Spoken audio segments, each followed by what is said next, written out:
Menurut data dari International Diabetes Federation, Indonesia menduduki peringkat kelima penderita diabetes di dunia. Nah, ini buat yang suka sama makanan-makanan dan juga minuman-minuman manis, mesti waspada ya, karena salah satu penyebab diabetes adalah terlalu banyak mengkonsumsi gula. Nah, untuk bisa mulai mengatasinya, beberapa tahun terakhir ramai ada tanaman pengganti gula yang namanya stevia. Tapi apa iya benar demikian? Berikut ulasannya untuk Anda.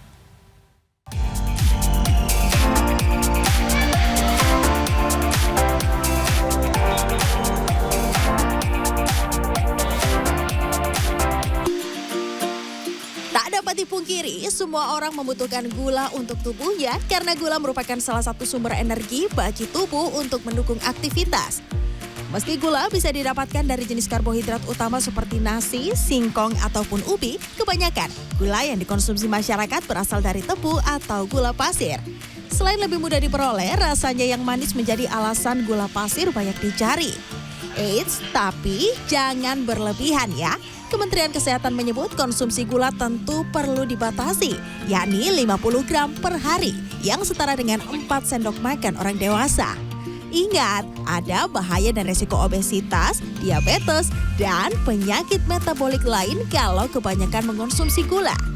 Memiliki anggota keluarga yang mengidap diabetes sejak 2015, Fadli Amri terus berupaya mencari tahu cara untuk mengurangi resiko diabetes.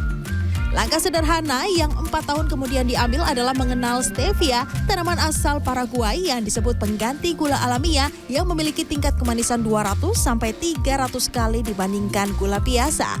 Belum banyak di Indonesia yang membudidayakannya. Kenapa? Karena memang tanaman ini sendiri kan tidak semudah itu untuk diolah.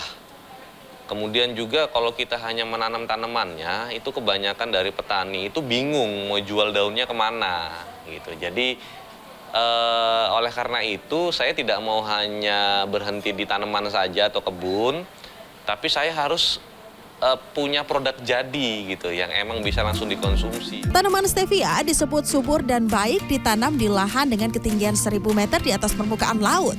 Kualitas daun dan tumbuhan stevia mesti terjaga agar hasil rasanya tetap manis, bukan cenderung pahit maupun kesat.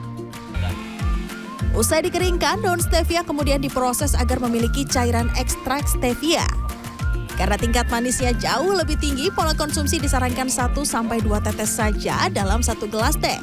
Ahli gizi turut mengingatkan meski stevia mengandung hampir 0 kalori, untuk mengonsumsi stevia tetap harus dibatasi ya, yakni 4 mg per 1 kg berat badan per harinya. Rendah kalori pastinya.